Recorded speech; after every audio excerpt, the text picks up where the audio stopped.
Ma mère a fait venir son petit ami sans emploi chez moi, puis m'a demandé de subvenir à ses besoins. Alors j'ai tout pris. Bonjour, je m'appelle Iris. Ma mère a dit qu'elle avait besoin d'un endroit où rester, juste pour un temps. J'ai dit oui parce que c'est ce que les filles font, n'est-ce pas? Mais elle n'est pas venue seule. Elle l'a amené, son petit ami au chômage, arrogant. Et à la fin de la semaine, il était assis sur mon canapé comme si l'endroit lui appartenait. À la deuxième semaine, mon nom était rayé du réfrigérateur, la photo de mon père était à la poubelle, et j'ai découvert qu'ils avaient commencé à remplir des papiers sans moi. Ils m'appelaient la stable et ont ensuite utilisé cela pour vider ma vie de sa substance. Alors, j'ai fait ce que personne n'attendait. J'ai tout pris. Mais savez-vous ce qui m'empêche encore de dormir la nuit? Ce n'est pas ce qu'ils ont pris. C'est le silence avec lequel ils pensaient que je laisserais faire. Seriez-vous resté? L'air à l'intérieur de mon appartement sentait encore la peinture fraîche et le nettoyant à l'eucalyptus. Ce matin-là, la lumière du soleil filtrait à travers les stores de ma cuisine en longues bandes dorées, et pendant un instant, c'était comme si la paix avait enfin pris place à ma table. J'étais pieds nus, arrosant la petite rangée de plantes grasses sur le rebord de la fenêtre, fredonnant sans m'en rendre compte. Le silence n'était pas seulement du calme, il était à moi. Chaque meuble, chaque odeur, chaque centimètre d'espace c'était à moi. Après des années à louer des chambres, à dormir avec des bouchons d'oreilles et à marcher sur la pointe des pieds autour du bruit des autres, ce silence était la liberté. J'ai pris une lente gorgée de ma tasse de café et je me suis appuyé contre le comptoir. Une respiration, puis une autre. Pour la première fois depuis longtemps, je ne me préparais à rien. C'est à ce moment-là que mon téléphone a vibré. « Salut, ma chérie », a chanté la voix de ma mère depuis le haut-parleur, sirupeuse et mielleuse.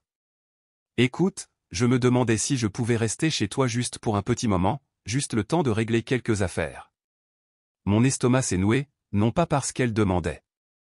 Ce n'était pas la première fois, mais parce que je pouvais déjà entendre ce qui allait suivre. Et pourtant, comme une idiote, j'ai demandé, juste toi. Elle a ri. Bien sûr, ma puce. Juste moi. Ce sera temporaire. Promis. J'ai regardé mon appartement fraîchement agencé. Les murs gris que j'avais choisis moi-même. Le canapé que j'avais attendu des mois pour pouvoir me payer. Mes yeux se sont posés sur la porte fermée de la chambre d'amis. Vide. Prête. Mon erreur. Je l'ai ouverte. D'accord, ai-je dit. Juste quelques semaines. J'aurais dû me méfier. Avec ma mère, temporaire, n'avait pas de date d'expiration, et, juste moi, signifiait généralement plus le cas auquel avait invité dans sa vie ce mois-là. 2 jours plus tard, la sonnette a retenti. Je sortais tout juste de la douche, les cheveux enroulés dans une serviette, une chemise à moitié déboutonnée tombant sur une épaule. J'ai regardé par le Judas. Ce n'était pas seulement elle. Il était là, Randall en short cargo, avec 2 énormes sacs de sport, un haut-parleur Bluetooth accroché à la boucle de sa ceinture jouant quelque chose avec trop de basse pour 9 heures du matin et ma mère à ses côtés, souriant comme si elle venait de ramener un chiot à la maison. Iris, surprise. J'ai ouvert la porte lentement. Ma serviette était encore humide contre mon cou. Randall s'est avancé immédiatement comme si le seuil était une invitation. « Salut », a-t-il dit, déjà à moitié à l'intérieur. Cet endroit est sympa. Vraiment sympa. Il a laissé tomber ses sacs sur mon canapé comme si c'était le hall d'un hôtel. Ma mère m'a embrassé sur la joue comme si je n'étais pas figé dans l'embrasure de la porte, la bouche entr'ouverte. « Tu te souviens de Randall, n'est-ce pas ?» a-t-elle dit en me dépassant. « Il va juste rester ici un moment avec moi. » Les choses se sont un peu compliquées avec son appartement. Je n'ai pas répondu, non pas parce que je n'avais rien à dire, mais parce que je ne me faisais pas confiance pour le dire sans crier. À la place, j'ai regardé Randall enlever ses chaussures sur mon tapis et s'affaler sur le canapé, poussant un soupir de satisfaction. « On se sent déjà comme à la maison », a-t-il dit en souriant au ventilateur de plafond. Cette phrase pesait lourd dans la pièce, plus lourd que tout leur bagage. Cet après-midi-là, j'ai essayé de me convaincre que ce n'était pas grave. C'est temporaire, me répétais-je dans ma tête. Respire. Tu as dit oui à ta mère, pas à Randall. Peut-être qu'il serait parti dans une semaine. Peut-être. À l'heure du dîner, je savais que non. Il avait pris possession du salon, avait tiré la table basse vers lui sans demander, et avait connecté son haut-parleur à la télévision. Un podcast quelconque hurlait pendant qu'il riait à des blagues que lui seul comprenait. Ma mère, pendant ce temps, déballait des courses d'un sac en plastique. « Iris, a-t-elle dit, j'espère que ça ne te dérange pas. J'ai utilisé ta carte. J'ai juste pris quelques trucs dont nous avions besoin. » J'ai cligné des yeux. « Ma carte ?» Elle a balayé ça d'un geste de la main. « Tu dis toujours que je peux l'utiliser en cas d'urgence. » Quelle était l'urgence exactement, ai-je demandé. Elle n'a pas répondu. Randall a augmenté le volume. Plus tard dans la nuit, la porte de la chambre d'amis était fermée et la lumière du couloir était allumée. J'étais assise sur mon canapé, au même endroit où Randall avait jeté ses affaires plus tôt, et j'essayais de lire un livre. Mais toutes les quelques secondes, je pouvais l'entendre ronfler à travers le mur mince. Pas seulement ronfler de renifler. C'était le genre de son qui vous donnait la chair de poule, irrégulier et fort. Je me suis levé, je suis allé dans la cuisine, j'ai versé un verre d'eau et je suis resté dans le noir. L'appartement semblait déjà différent. Moins le mien, plus envahi. Je n'avais pas accepté ça. Je n'avais pas dit oui à Randall. Je n'avais pas dit oui à ce que ma mère réécrive les règles à la volée. Mais je n'avais pas non plus dit non. C'était ça le problème. Je pensais que les trahisons les plus bruyantes venaient avec des cris, des portes claquées et des jurons. Mais certaines trahisons, elles se faufilent avec des sacs de sport et des haut-parleurs Bluetooth. Elles s'installent sur votre canapé. Elles boivent dans vos tasses. Elles empruntent votre paix. Cette nuit-là, je n'ai pas dormi dans mon lit. Je n'ai même pas essayé. J'étais allongé sur le canapé, fixant le ventilateur de plafond qui tournait, plus lentement que d'habitude, plus lentement que dans mes souvenirs. J'ai pensé à dire quelque chose, à fixer des règles, à exiger des réponses. Au lieu de ça, j'ai murmuré dans le silence, c'est toujours ma maison. Mais même moi, je n'y croyais pas. Au lever du jour, les coins de mon appartement semblaient déjà différents. Le silence que j'avais travaillé si dur à protéger avait disparu, gratté par des ronflements, des pas lourds, et la voix de quelqu'un d'autre s'élevant de la télévision que je regardais seul. Je me suis dirigé vers la cuisine, me frottant encore les yeux. Ma chaussette s'est accrochée à quelque chose. Les baskets de Randall, en plein milieu du couloir. L'une retournée sur le côté comme s'il en était sorti en pleine marche et n'avait jamais pris la peine de regarder en arrière. Je les ai enjambées et j'ai continué. Dans la cuisine, une poêle encore grasse d'huile était sur la cuisinière. Une part de pizza froide à moitié mangée reposait sur une assiette à proximité. La porte du réfrigérateur était entr'ouverte. La boisson énergisante de Randall, à moitié pleine, montait la garde à côté de mon lait d'amande. Je n'ai rien dit.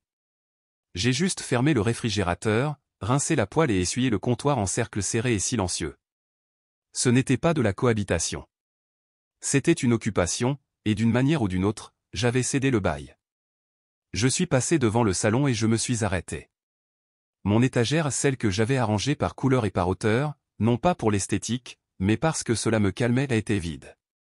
Les livres étaient empilés dans une boîte en carton posée sur le sol comme si quelqu'un m'avait emballé sans préavis.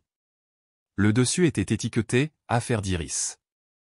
Randall était en train d'installer ce qui ressemblait à un paradis pour joueurs. 2 moniteurs clignotaient sur la table basse. Des fils s'enroulaient sur le tapis. Une table pliante venue de Dieu sait où avait pris la place de mon ottoman. Je suis resté immobile, sans bouger, juste en regardant. Je n'étais pas sûr d'être plus stupéfaite ou engourdie.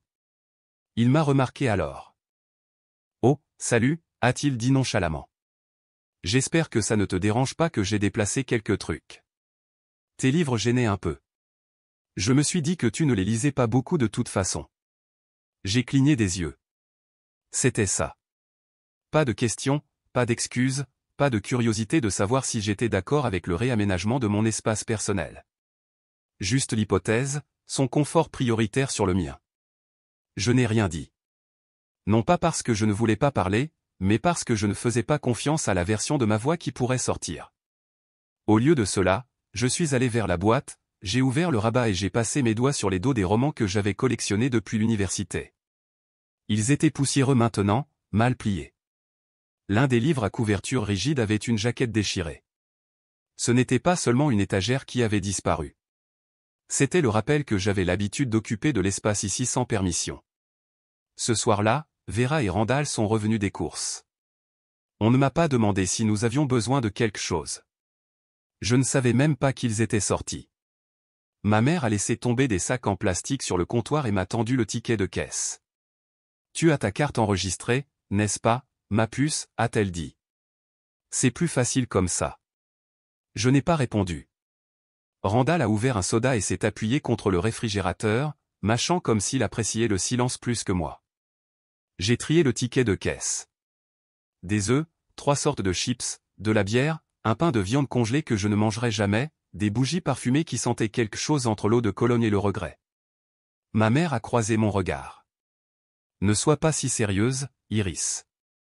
Tu as toujours été la stable. Tu peux gérer un petit extra, n'est-ce pas ?» Ce mot encore, stable, comme un compliment qui était aussi une chaîne. J'ai fixé le ticket de caisse, puis je l'ai tranquillement placé dans mon tiroir avec le reste de mes dépenses mensuelles. Aucune réaction, juste un souvenir. 2 jours plus tard, alors que je travaillais de la maison, je me suis connecté à une réunion Zoom avec mon casque, espérant reprendre un peu de contrôle sur ma semaine. Randall avait décidé de réorganiser le salon pour améliorer sa connexion. Il a déplacé le routeur Wi-Fi et était maintenant assis près de l'entrée avec ses 2 moniteurs clignotant comme s'il diffusait en direct sa propre version du confort. L'appel a commencé. Mon manager a salué l'équipe.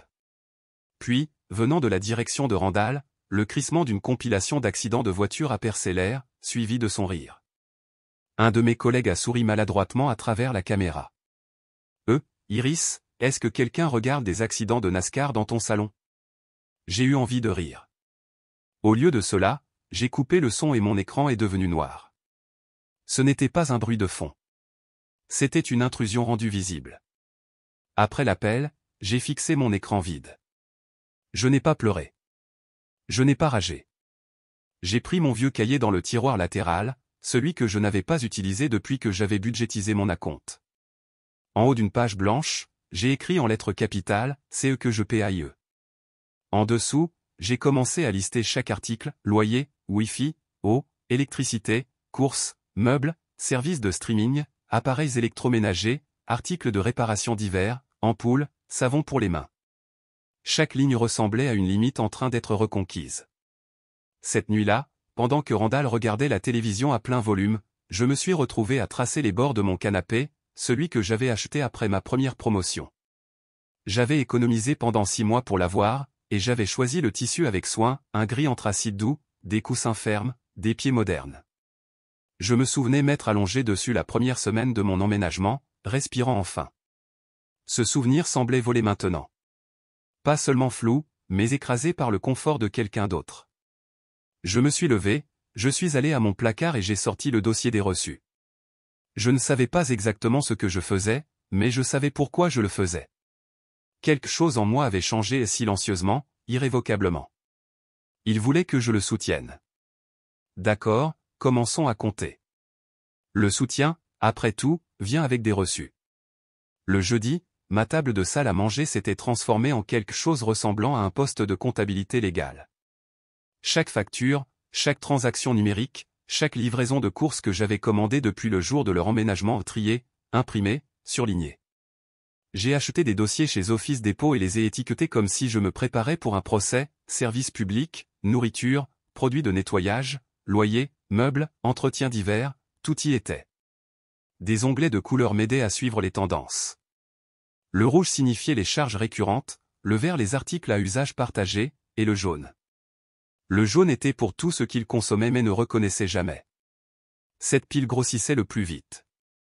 Je me suis assise avec un café à la main noire maintenant, pas le temps pour la crème. Il était tôt, pas encore 8 heures du matin. Randall dormait encore. Je le savais parce que la télévision ne s'était pas encore allumée et que l'air ne sentait pas les gaufres grillés au grille-pain. Les faits ne mentent pas, les gens si. On a frappé juste au moment où j'ouvrais mon ordinateur portable pour finaliser le tableur des dépenses. Vera s'est penchée dans l'embrasure de la porte, tenant une assiette d'œufs brouillés, comme si nous étions dans une sitcom où les familles mangent ensemble et rient au petit déjeuner. « Salut, ma chérie », a-t-elle dit, posant l'assiette sans me demander si j'avais mangé. Je pensais, Randall a des problèmes avec ses formulaires de chômage. Ce serait plus facile si le bail avait son nom dessus, juste pour les papiers. Rien de permanent. J'ai arrêté de taper. Ma fourchette a heurté l'assiette comme une pièce de monnaie qui tombe. Elle a souri comme si c'était une suggestion parfaitement raisonnable. Tu sais comment les trucs administratifs sont compliqués? Temporaire, ai-je demandé, sans lever les yeux de l'écran. Elle a hoché la tête. Bien sûr, juste pour l'aider à faire sa demande. Ça ne change rien. L'audace de la chose était impressionnante. Non pas parce que je ne m'y attendais pas, mais parce qu'elle pouvait dire quelque chose comme ça tout en sirotant son thé comme si rien n'avait changé. Comme si elle ne venait pas de me demander de me remplacer sur mon propre bail. Je n'ai pas discuté. Je n'ai pas protesté. J'ai juste laissé le silence s'installer entre nous comme un brouillard. C'est ça, l'effacement. Il commence rarement par des cris. Il commence par une suggestion. Quand elle s'est éloignée en fredonnant un air que j'aimais autrefois, j'ai ouvert un navigateur et je me suis connecté au portail de location. Je n'étais même pas sûr de ce que je m'attendais à trouver. Peut-être rien. Peut-être que j'allais attraper ça avant que des dégâts ne soient faits. Mais quand j'ai cliqué sur l'onglet d'information du locataire, j'ai vu un avis, mise à jour soumise, daté de 3 semaines auparavant. Et quand j'ai ouvert le fichier, c'était mon nom, mon adresse, mon unité, mon bail sauf que le formulaire demandait à me retirer en tant que locataire principal et listé Randall Myrtle à la place. L'adresse courriel de Vera avait été utilisée pour la confirmation, et ma signature penchée, proche, mais pas la mienne. Il ne m'avait même pas prévenu. J'ai fait défiler en arrière, la mâchoire serrée. Le formulaire avait déjà été marqué, en cours de traitement. Cela signifiait qu'il n'était pas encore finalisé, mais qu'il était en mouvement. Juste une question de temps. J'ai fixé l'écran jusqu'à ce que les lignes se brouillent. Le café dans ma tasse était devenu froid. Il ne voulait pas seulement de l'espace. Il ne voulait pas seulement de la nourriture. Il voulait une réécriture légale de ma réalité. Ils essayaient de me remplacer sur le papier, en pratique, de toutes les manières qui comptaient. Je suis allé dans le couloir et j'ai ouvert le classeur partagé. Le tiroir du bas contenait du courrier que je touchais rarement et des trucs que Vera rangeait, prétendant que c'était trop encombré pour le comptoir. C'était là, la demande imprimée. Mon nom mal orthographié une fois. Ma signature de travers, un peu trop ronde. Le document puait l'encre qui ne m'appartenait pas. Je me suis assise par terre, là dans le couloir, et j'ai tenu le papier sur mes genoux comme s'il avait un poids. La glace a rempli ma poitrine, lente et engourdissante. Il voulait que je disparaisse. J'ai repensé au jour où j'ai signé le bail. J'étais assise dans un bureau d'agent immobilier en ville, trop nerveuse pour sourire, serrant un dossier de fiches de paie et de preuves de revenus. L'agente immobilière était gentille, m'appelait Mademoiselle Queen, même si je lui avais dit que, juste Iris, suffisait. Quand elle m'a tendu les clés, je suis allé à ma voiture et j'ai pleuré, non pas de peur, mais de fierté. Cette signature avait signifié quelque chose. C'était la preuve que j'avais réussi à m'extirper d'une maison remplie de bruit, de mauvaises décisions et de l'attente que je serais toujours celle qui réparerait tout. Et maintenant, cette signature avait été falsifiée pour m'effacer. Cette nuit-là, je me tenais dans le salon, tenant une photo encadrée de moi et Vera d'il y a 2 ans. Elle avait été prise dans un café, un rare jour où nous sourions et le pensions vraiment. J'avais l'air plus jeune alors, naïve. J'ai démonté le cadre et j'ai posé la photo face contre terre dans un tiroir. Il ne s'agissait plus d'être une fille. Il s'agissait de survie. À minuit, j'avais numérisé chaque document financier, chaque courriel, chaque communication de bail sur un disque dur. J'ai fait 2 sauvegardes, une sur le nuage, une sur une clé USB que je collerai sous l'évier de la cuisine plus tard. Puis j'ai cliqué sur le dossier du bureau que j'avais précédemment étiqueté « Affaires de facture ». Je l'ai renommé « Preuve, tentative de déplacement de propriété légale ». Qu'ils viennent. Qu'ils continuent de penser que j'étais silencieuse parce que j'étais douce. Ils m'ont effacé sur le papier. Maintenant, j'écrirai le reste. Au moment où j'ai ouvert les yeux le lendemain matin, la lumière qui entrait par les stores semblait plus froide que d'habitude non pas en termes de température, mais émotionnellement. Il y avait une immobilité, comme si l'air avait décidé de rester silencieux pour que je puisse m'entendre penser. Sauf que je n'en avais pas envie. J'ai enfilé ma robe de chambre, je l'ai nouée à la taille et je suis entré dans le couloir. L'appartement avait l'odeur de plats à emporter rassis mélangés à je ne sais quelle eau de Cologne que Randall jugeait appropriée à porter torse nu dans la maison de quelqu'un d'autre. Je me suis dirigé vers la cuisine, en passant par le salon, le trône temporaire de Randall. Il était étalé sur le canapé, un bras pendant sur le côté, un oreiller calé sous son épaule comme s'il vivait là, car à ce stade, c'était à peu près le cas. Le son de ses ronflements résonnait doucement sur les murs. Avant, je me réveillais au chant des oiseaux. Maintenant, c'était lui, respirant lourdement, imperturbable. Dans la cuisine, j'ai tendu la main vers le placard au-dessus de l'évier. Je voulais ma tasse de café, celle avec mes initiales. Elle n'était pas là. J'ai vérifié le lave-vaisselle. Rien. Je l'ai finalement trouvée dans l'évier, non lavée, tachée. Je l'ai mise de côté. Puis je l'ai vue. Le réfrigérateur, autrefois couvert de notes autocollantes, mes rappels, mes listes de courses, mes citations d'encouragement étaient maintenant entièrement nues, à l'exception d'une note collée de travers. Il y était écrit « N'oublie pas d'être gentil avec toi-même ». Mais quelqu'un avait rayé les mots « toi-même » et gribouillé « Randall » en gros feutre noir. Je l'ai regardé. Mon nom n'avait plus sa place nulle part. Je n'y ai pas touché. Je ne l'ai pas enlevé. Je l'ai juste laissé là, comme une pièce d'exposition dans un musée intitulé « Ce qui se passe quand on ne dit rien ». Plus tard dans l'après-midi, en rassemblant le linge, je suis passé près de la table d'appoint dans le salon où je gardais toujours la photo de mon père.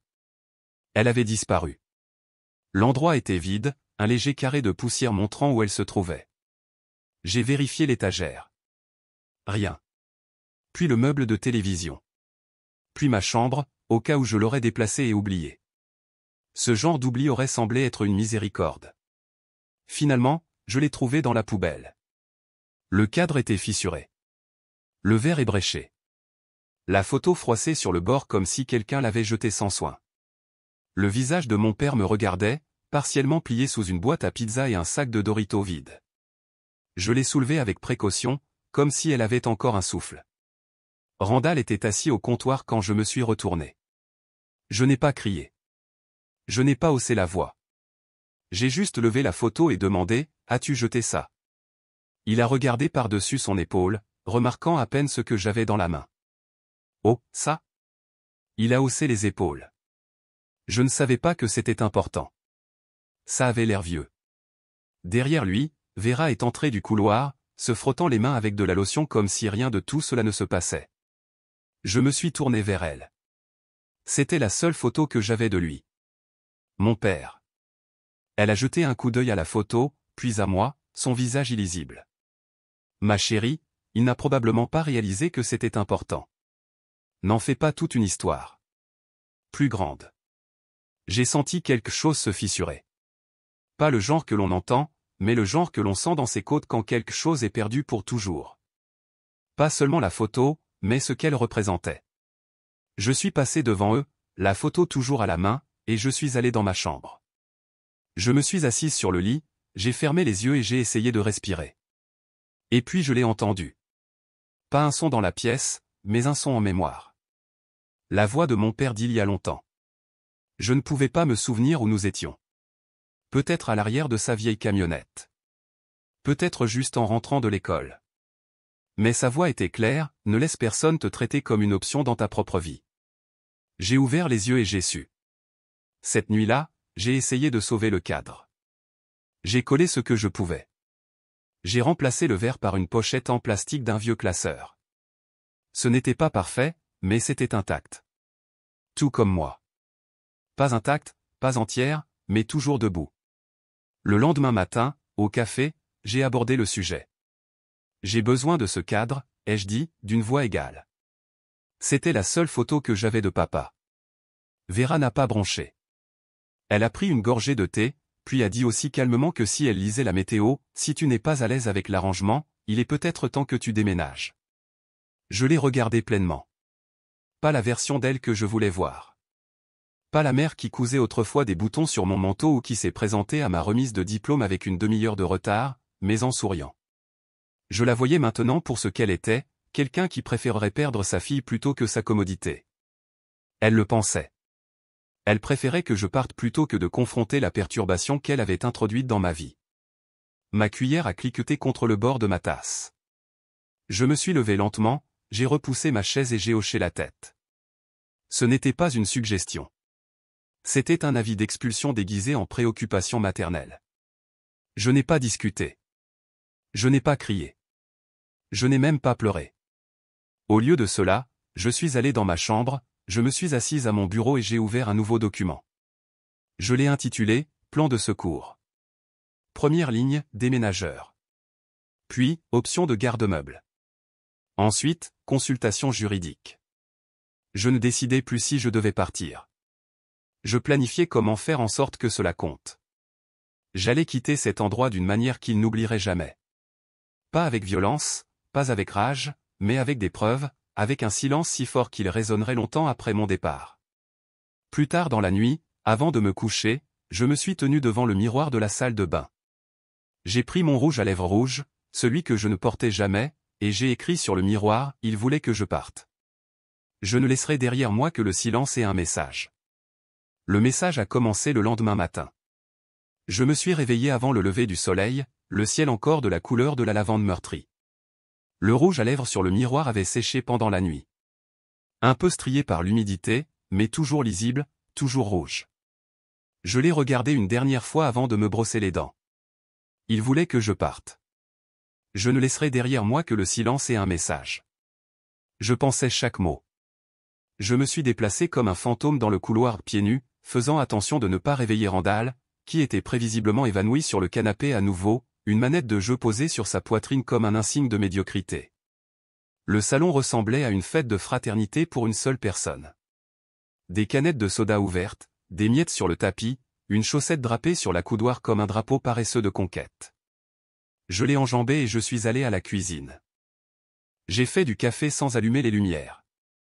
Une habitude. Je n'avais pas besoin d'éclairage pour savoir où tout se trouvait. J'ai conçu cette cuisine jusqu'au séparateur de tiroirs. Au moment où la machine a sifflé son dernier souffle de vapeur, Randall s'était agité. J'ai entendu ses pas traînant dans le couloir. Il est entré dans la cuisine, bâillant de façon dramatique, et s'est appuyé contre le comptoir avec un sourire narquois. « Bonjour, robot » a-t-il dit, ricanant en attrapant une banane. J'ai cligné des yeux. « Pardon ?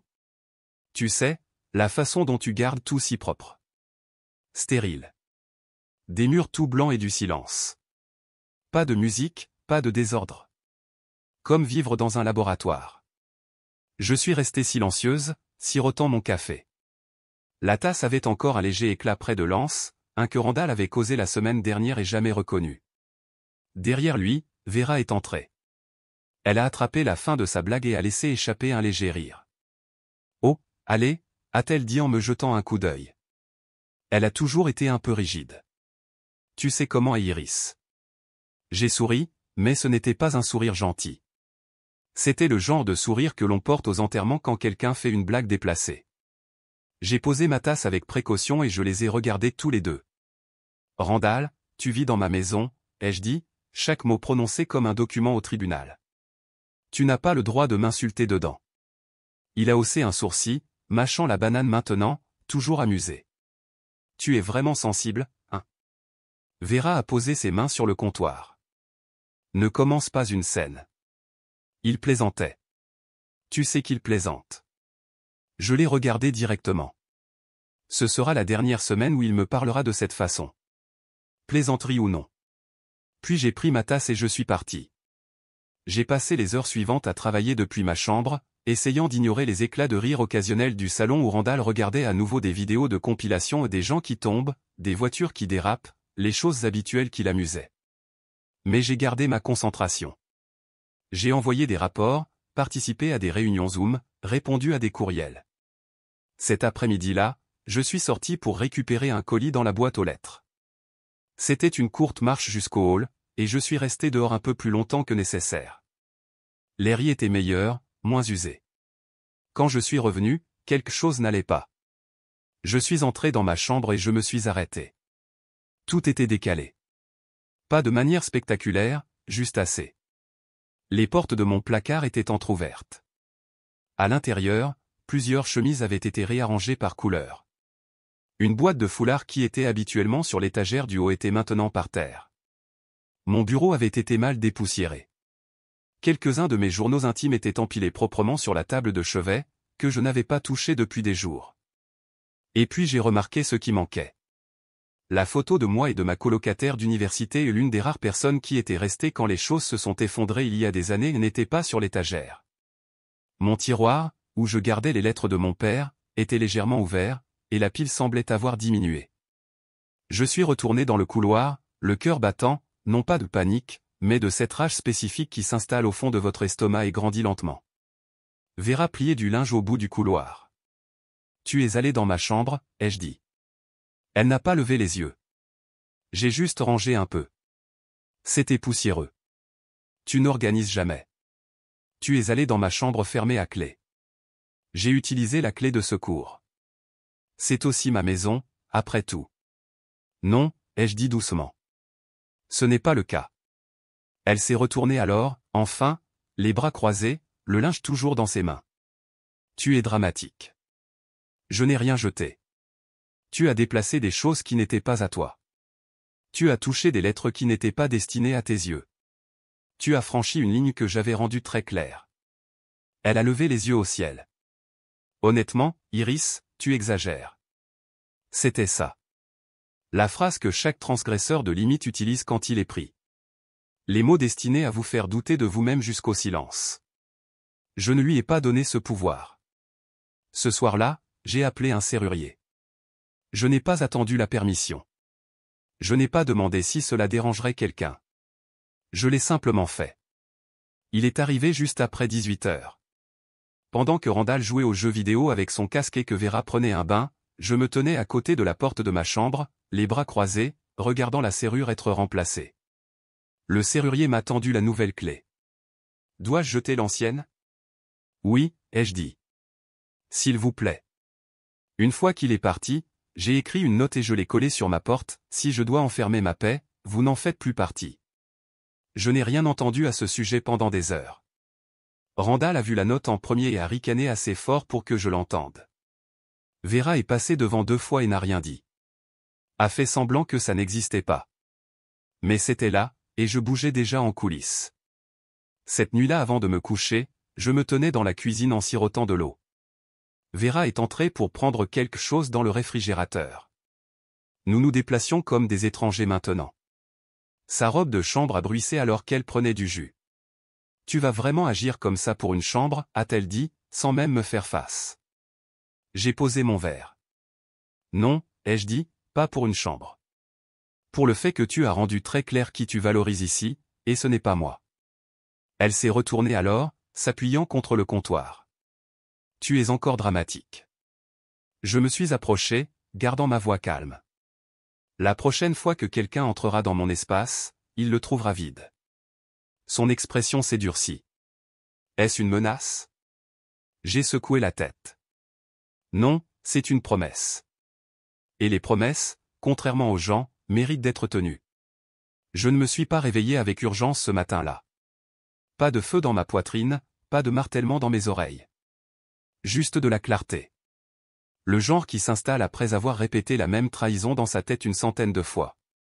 J'ai pris une douche, je me suis habillé, j'ai préparé le petit déjeuner avec des mouvements lents et délibérés. J'ai même arrosé les plantes grasses que je n'avais pas touchées depuis une semaine. Au moment où je me suis connecté à mon ordinateur pour ma réunion de 10 heures, Randall était déjà étalé sur le canapé, son ordinateur portable ouvert mais inutilisé. Il zappait les chaînes d'une main et sirotait un café glacé dans une tasse que j'avais spécifiquement étiquetée, pour les invités. Bien sûr, cette étiquette ne signifiait plus rien maintenant. La réunion a commencé. Nous passions en revue les données trimestrielles. Rien de sophistiqué, juste des graphiques et des mises à jour budgétaires. J'ai partagé mon écran, répondu aux questions, hoché la tête quand il le fallait. Puis quelque chose s'est produit. Mon écran s'est figé. « Êtes-vous toujours avec nous, Iris ?» a demandé mon manager à travers une connexion saccadée. Je me suis précipité pour rafraîchir, j'ai cliqué sur des onglets, j'ai essayé de me reconnecter. Mon navigateur disait que je n'étais pas connecté. J'ai vérifié l'application de messagerie. Rien.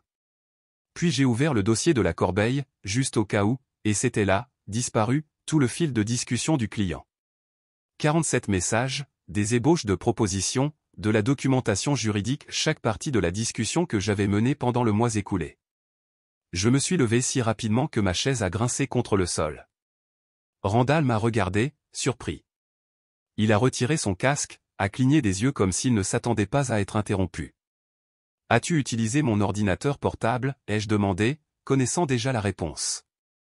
Il a haussé les épaules.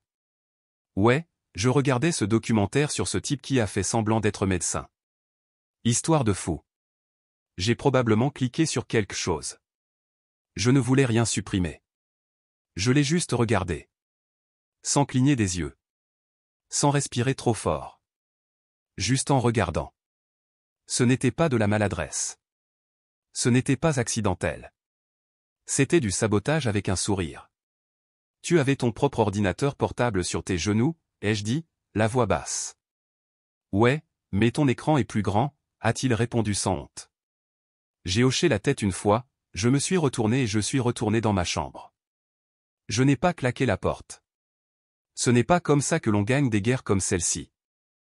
Plus tard dans la soirée, après avoir fait des copies de chaque document restauré que je pouvais, j'ai sorti un dossier en manie de mon tiroir, un qui avait accumulé du courrier non ouvert au cours du dernier mois.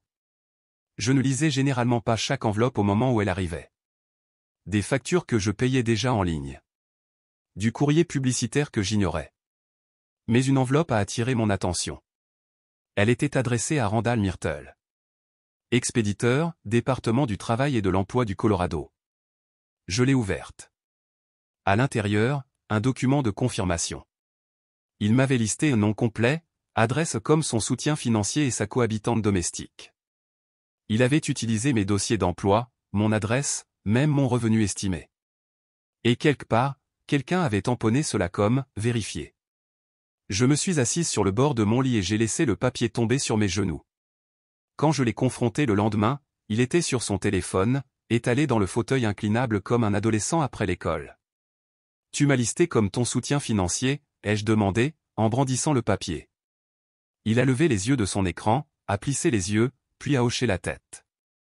Ouais, ça a facilité le processus. Je me suis dit que ça ne ferait de mal à rien. Tu es stable. Ils adorent les gens stables. Ce mot encore. Je n'ai pas répondu.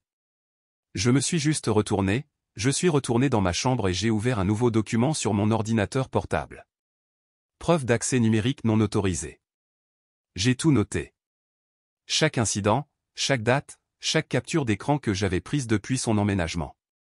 Puis j'ai envoyé le document aux ressources humaines non pas comme une plainte, ni même avec une demande, juste avec une note, pour le suivi de la conformité. Aucune action demandée pour le moment. Je ne voulais pas d'excuses, mais je voulais un moyen de pression. Au cours des jours suivants, j'ai commencé à m'extraire de l'appartement comme un chirurgien prudent séparant des tissus. J'ai emballé des cadres photos, des disques durs externes, ma trousse de premier secours, mon chargeur de rechange, mes documents fiscaux, tout ce qui portait mon nom, mes empreintes digitales, ma mémoire. Petit à petit, la version de l'appartement qui m'avait autrefois reflété s'estompait, et c'est moi qui l'effaçais intentionnellement cette fois.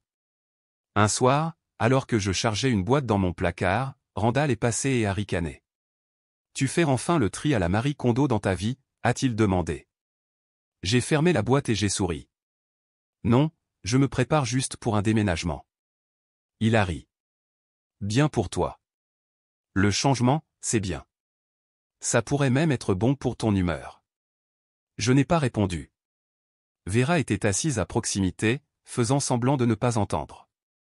Elle feuilletait un magazine dont elle n'avait pas tourné une page depuis 10 minutes. Il pensait que j'étais dramatique. J'étais stratégique. Cette nuit-là, après avoir nettoyé le comptoir et vérifié les serrures, j'ai sorti les derniers outils que j'avais achetés la semaine précédente. Des tournevis, des clips adhésifs, une petite caméra cachée. Je l'ai installée au-dessus de l'étagère, face à la porte d'entrée et à une partie du salon. Juste au cas où. Quand j'ai terminé, je me suis reculé et j'ai regardé autour de la pièce. Je n'avais pas souri depuis des semaines, mais maintenant je le faisais. Non pas parce que quelque chose avait changé, mais parce que j'avais changé. Voyons voir qui signera pour les colis maintenant qu'ils signent quelque chose qu'ils n'ont même pas lu. C'était samedi après-midi, quelques jours après l'installation de la caméra, et Vera a insisté pour que nous montrions nos visages au barbecue dans le jardin de sa cousine Lynette. Je n'étais pas allé à un événement familial depuis plus d'1 an, non par dépit, mais par nécessité. D'une manière ou d'une autre, les réunions de famille se transformaient toujours en une compétition de projecteurs où j'étais l'équipe technique derrière le rideau, et tout le monde prenait le devant de la scène pour des choses qu'il n'avait pas méritées. Je nous y ai conduits. Randall était assis à côté de moi, portant une chemise à boutons qu'il avait, empruntée, dans mon placard sans demander. Je n'ai pas commenté. Vera était assise à l'arrière, appliquant son rouge à lèvres dans le miroir comme si elle allait animer une collecte de fonds. Au moment où nous sommes arrivés, le jardin de Lynette était plein. Des chaises pliantes entouraient 2 tables de pique-nique couvertes de salades de pommes de terre, de fèves au lard et de cupcakes achetés en magasin avec un glaçage fondant. Un haut-parleur jouait une playlist pleine de R&B des années 90. Des enfants criaient quelque part près de la balançoire. Randall était déjà à mi-chemin de la cour avant que j'aie fini de verrouiller la voiture. Il a été une telle bénédiction, a dit Vera, faisant un signe de la main vers lui comme si elle venait d'envoyer un ange à la fête. Il me garde les pieds sur terre, il m'aide avec tout depuis que j'ai quitté la maison. J'ai cligné des yeux. Ma bouche s'est légèrement ouverte, mais rien n'est sorti. La femme qui payait les boissons était invisible. L'homme qui les buvait était le héros. Nous nous sommes dirigés vers la table de nourriture. Vera a accepté les étreintes et les salutations, a souri comme si elle auditionnait pour la sainteté. Personne ne m'a vraiment regardé. Lynette m'a tendu une assiette et a dit « Tu as l'air fatigué ». Ce n'était pas une question. C'était une phrase que l'on jette aux femmes quand on ne veut pas reconnaître leurs limites. « Je vais bien », ai-je répondu, prenant l'assiette mais ne la remplissant pas. Après un moment, quelqu'un a levé un verre de limonade et a tapé une fourchette contre lui. Prenons une seconde pour honorer les personnes qui font vivre notre famille. Les têtes se sont tournées, les yeux ont brillé. Je me tenais à l'arrière, tenant à peine mon assiette en carton. « À Vera », a dit quelqu'un. Applaudissements. Et à Randall, a ajouté une autre voix. Cet homme a été solide pour elle depuis qu'elle a déménagé. Il l'a soutenue, lui a donné de la stabilité. J'ai regardé fixement. J'ai serré la mâchoire si fort que je pouvais sentir les muscles se contracter.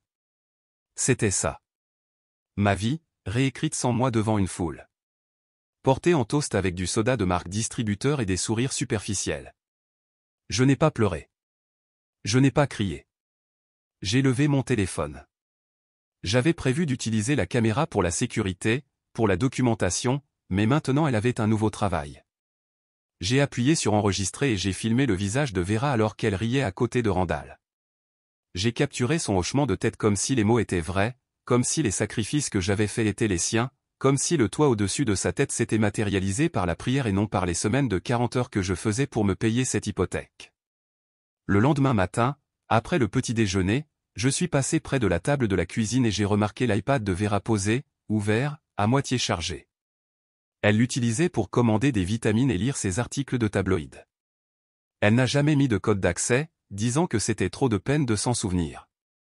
Je l'ai pris, j'ai glissé pour l'ouvrir. Sa boîte de réception était encombrée comme d'habitude. Des publicités, du spam, quelques factures. Mais un dossier s'est démarqué, Dana. J'ai cliqué. Il y avait des messages de Randall. Pas à elle, à quelqu'un nommé Dana. Et il n'a pas fallu longtemps pour comprendre. Dès que j'aurai finalisé la demande, j'aurai les fonds. Ensuite, j'aurai fini de jouer à la maison. Non, elle ne se doute de rien. La vieille dame pense que je suis sa seconde chance. Elle est crédule. Stable, mais crédule. Tu sais comment ces femmes deviennent quand elles atteignent la soixantaine. Peur d'être seules. Il y en avait plus, des photos, des promesses, une capture d'écran des informations d'assurance de Vera attachées à une demande de plan au nom de Randall. Je n'ai pas ressenti de choc, juste une confirmation. Il l'utilisait. Et pire, elle lui a donné les outils. J'ai copié chaque message, pris des captures d'écran, sauvegardé des PDF et les ai transférés dans un dossier sécurisé sur mon disque dur. Plus tard dans la journée, je suis allé dans ma chambre et j'ai ouvert le tiroir où je gardais le collier de mon père. Je ne l'avais pas porté depuis des années. C'était simple. Une fine chaîne en or, un petit pendentif gravé de 3 lettres qui ne signifiaient rien pour personne d'autre que lui et moi. La confiance se gagne, m'avait-il dit une fois au lycée. Et même le sang ment. J'ai passé le collier par-dessus ma tête. Ce soir-là, j'ai imprimé les messages et les ai glissés dans une enveloppe étiquetée « Confidentiel », pour Vera uniquement. Je n'ai pas ajouté de note. Je n'ai pas écrit « Avec amour, Iris ». Je l'ai simplement posé sur sa table de chevet comme on laisserait une facture, car c'est ce que c'était, un reçu. Elle l'a lu le lendemain matin. Je savais qu'elle l'avait fait car à 8 heures, Randall faisait les 100 pas dans le couloir comme un animal en cage. Quelque chose s'était fissuré. J'étais en train d'emballer mes chaussures quand il a frappé à ma porte. Je l'ai ouverte lentement, rencontrant ses yeux avec le genre de calme qui déconcerte les hommes qui comptent sur votre silence pour rester à l'aise. « Qu'est-ce qui se passe avec toi ces derniers temps » a-t-il demandé. J'ai haussé un sourcil. « Tu le sauras bientôt. J'espère que Dana l'expliquera mieux. » Son visage s'est tordu. Vera a crié environ 1 heure plus tard. Un bruit sourd d'abord, puis sa voix stridente, confuse, trahie. Elle a crié son nom 3 fois. J'étais dans ma chambre, en train de scotcher une boîte d'ustensiles de cuisine. Je ne suis pas allé voir. Je n'ai pas demandé si elle allait bien. Je ne me suis pas précipité pour servir de médiateur, apaiser ou expliquer. Au lieu de cela, j'ai pressé le ruban adhésif, j'ai étiqueté la boîte, essentielle, et j'ai murmuré à personne en particulier, encore une nuit. Il y avait un silence ce matin-là que je n'avais pas ressenti depuis des mois. Pas le genre qui venait de l'épuisement ou du ressentiment, mais le genre qui se sentait mérité, comme le calme après avoir embarqué dans un vol qui a mis trop de temps à rouler. J'étais assise sur le bord de mon lit, les chaussures lacées, le sweatshirt zippé. J'ai jeté un dernier regard aux murs qui me semblaient autrefois les miens et qui ne semblaient plus que des surfaces. Le camion de déménagement est arrivé à 6h20 précise. Je l'avais garé moi-même la nuit précédente dans la ruelle derrière l'immeuble, reculé proprement et silencieusement. Personne n'avait remarqué.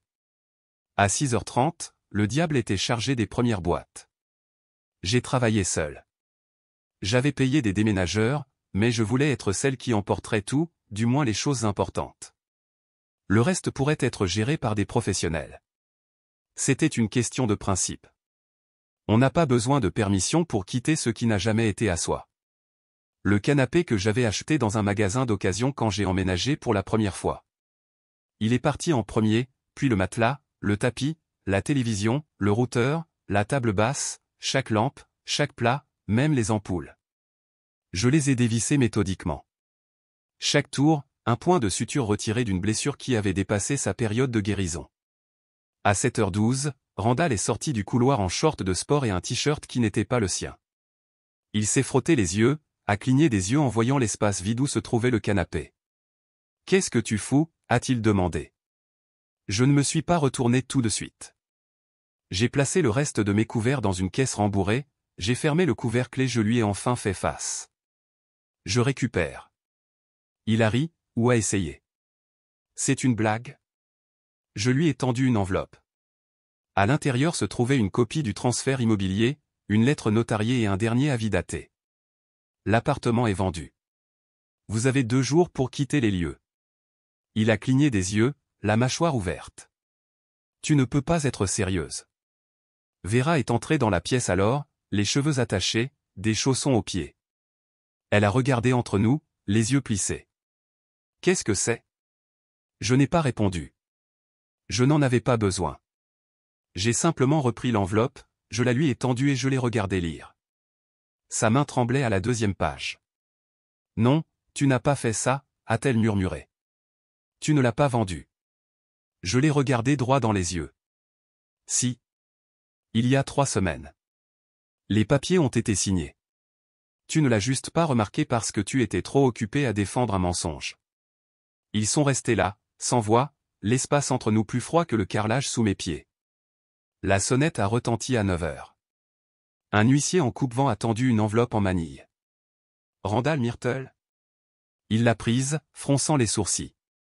Vous avez été assigné, a dit l'homme, s'est retourné et est parti. Je n'ai pas demandé ce qu'il y avait à l'intérieur. Je le savais déjà. J'avais vu les copies. Dana le poursuivait en justice. Fraude, vol d'identité, utilisation abusive de données personnelles, la cerise sur le gâteau. La signature de Vera était listée comme co-signataire sur 2 des documents qu'il avait soumis. Qu'elle le sache ou non, son nom était en jeu. Il a utilisé sa signature de la même manière qu'il a utilisé ma maison, librement et stupidement. Plus tard ce matin-là, je suis retourné dans ma chambre et je me suis tenu près de la commode. Il y avait une dernière boîte à côté, soigneusement scotchée, étiquetée « Jour 1 ». C'était la première boîte que j'avais jamais emballée quand j'ai emménagé dans cet endroit, à l'époque où je sortais tout juste de l'université, porté par ma première vraie offre d'emploi morte de peur, mais optimiste. Elle contenait mon premier journal intime, un certificat encadré de mes études supérieures, le reçu du dîner que je m'étais offert pour célébrer mon indépendance. À l'époque, je l'avais emballé avec des mains tremblantes. Aujourd'hui, je l'ai sorti d'un pas assuré. À 11h47, Vera est venue dans ma chambre. Elle n'a pas frappé, elle s'est juste tenue dans l'embrasure de la porte comme si elle n'avait pas passé les derniers mois à démanteler lentement tout ce que j'avais construit. « Tu n'étais pas obligé de faire ça », a-t-elle dit. Sa voix était tendue, essayant de retenir l'émotion sans la laisser déborder. Nous sommes de la famille. J'ai zippé mon sac de sport. Tu n'as pas perdu une fille, ai-je dit, calme. Tu l'as donnée. Il l'a juste ramassée. Elle n'a pas répondu. Elle est juste restée là, clignant des yeux. Et j'ai vu le poids enfin l'atteindre. Mais je ne me suis pas adouci. Non pas parce que j'étais cruel, mais parce que la douceur avait été suffisamment exploitée. Je suis passé devant elle et j'ai placé le dernier sac près de la porte. J'ai jeté un dernier regard au mur, maintenant nu, au sol poussiéreux où se trouvaient autrefois les meubles, puis je suis parti. Alors que je quittais la ville en voiture, la ligne d'horizon s'est rétrécie dans mon rétroviseur comme un souvenir que j'avais enfin libéré. Les bâtiments sont devenus des silhouettes. Le trafic s'est fluidifié. L'air a commencé à changer. Je n'ai pas seulement déménagé, j'ai tourné la page. Au moment où j'ai traversé la frontière du Montana, le ciel était passé du bleu pâle au genre de doré que l'on ne voit que sur les cartes postales. Je me suis garé sur un bas-côté en gravier, je suis sorti et je me suis étiré. Il n'y avait rien de particulièrement poétique dans ce moment. Pas de musique grandiloquente, pas de larmes, juste la paix. De retour à l'appartement, sur la table de la cuisine que je frottais autrefois chaque dimanche matin, se trouvait une seule feuille de papier, manuscrite, dépliée. Ce n'a jamais été votre maison. C'était la mienne, jusqu'à ce que vous me traitiez comme une invitée. Pas de signature, pas d'adresse de retour, juste mes mots. Mais la guérison n'est pas toujours silencieuse. Le premier matin à Bosement est venu sans réveil. Pas de cri depuis le salon. Pas de micro-ondes qui claque à 2 heures du matin. Pas de pas que je ne reconnaissais pas. Juste la lumière, douce et naturelle, entrant par de fins rideaux de coton et se posant sur le parquet de mon minuscule appartement au-dessus du café. Pour la première fois depuis des mois, je n'ai entendu qu'une seule série de pas, les miens. Je suis sorti du lit lentement, mes articulations craquant comme de vieilles lattes de plancher. Il n'y avait pas d'urgence. Personne ne demandant rien. Pas de culpabilité s'accrochant à l'air comme de l'humidité. J'ai marché pieds nus jusqu'à la fenêtre et j'ai ouvert le loquet. L'air de la montagne m'a accueilli à mi-chemin. Frais, vif, légèrement sucré. En bas, un cycliste est passé en trombe. Un adolescent chargeait des pâtisseries dans la vitrine du café par la porte arrière. Le bourdonnement de la vraie vie. Rien de dramatique, juste la vie. Pas de cris, pas de pas sauf les miens. Plus tard ce matin-là, j'ai enfin déballé la photo. Elle était arrivée par la poste d'un petit service de restauration que j'avais engagé 2 mois plus tôt. Je l'avais presque oubliée pendant le chaos, mais elle est arrivée silencieusement et entière, comme je l'avais espéré. La photo me montrait, vers l'âge de 9 ans, assise sur les épaules de mon père dans le parc près de notre ancien duplex à Arvada. Il était en plein rire. Mes joues étaient rouges. Je portais un coupe-vent qui semblait appartenir à la vitrine d'une friperie. Je n'avais pas vu son visage comme ça depuis des années. Ni en mémoire, ni même dans mes rêves. J'ai choisi un cadre en bois de la coopérative locale. Rien d'orné, juste du bois de cerisier chaud, lisse au toucher. Je l'ai accroché au-dessus du fauteuil d'angle dans mon nouveau coin lecture, juste à côté de la fenêtre où la lumière frappait juste ce qu'il fallait en milieu de matinée. Je n'ai pas pleuré en reculant pour le regarder. J'ai souri. La paix, ce n'est pas oublier. C'est choisir ce dont on se souvient. Quelques jours plus tard, en pliant du linge dans mon petit espace de vie, mon esprit est retourné à Denver. Je me suis revu, sortant de cet appartement avec mes dernières boîtes. Vera pleurant dans l'embrasure de la porte. Randall nulle part en vue. Ce matin-là semblait à la fois distant et vif. Je me suis souvenu de la dernière chose que je lui ai dite, tu m'as demandé de le soutenir. J'ai choisi de me soutenir moi-même. Puis je suis parti non par haine, ni même par colère, juste par nécessité. Je n'ai pas eu de ces nouvelles depuis. Et ce silence, il n'est plus douloureux. C'est une permission. L'après-midi maintenant, je plante des fleurs devant le café. Le propriétaire me laisse gérer le petit parterre près du trottoir. J'ai de la lavande, des mufliers, et même quelques tomates dans le coin arrière. Ce n'est rien de sophistiqué, juste de la terre, du soleil, de l'eau, mais ça pousse. Je parle aussi aux clients. Rien de profond. La météo, des recommandations de livres, le meilleur biscuit de la semaine. Ils sourient. Je leur souris en retour. Et ça semble réel. Pas comme le genre de sourire que je faisais dans cet appartement. Tendu, les dents serrées, attendant la prochaine excuse qui n'est jamais venue. J'ai même acheté un nouvel oreiller la semaine dernière. Justin. Pas parce que quelqu'un pourrait avoir besoin de rester. Pas parce que j'accueillais. Parce qu'il était à moi. Ce n'est pas une nouvelle vie. C'est juste la première que j'ai choisie pour moi-même.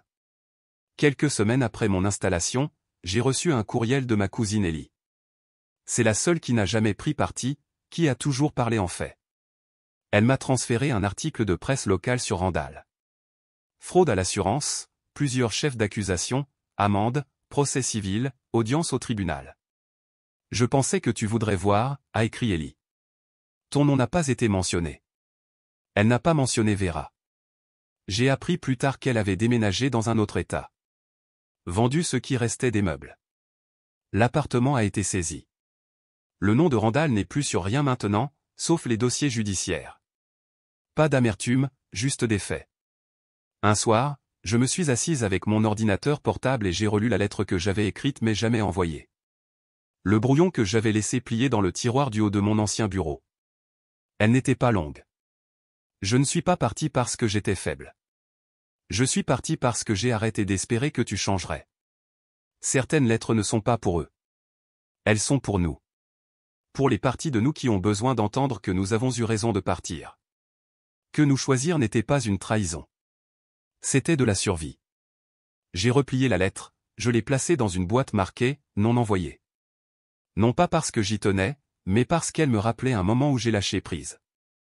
Le lendemain matin, j'ai ouvert le café seul.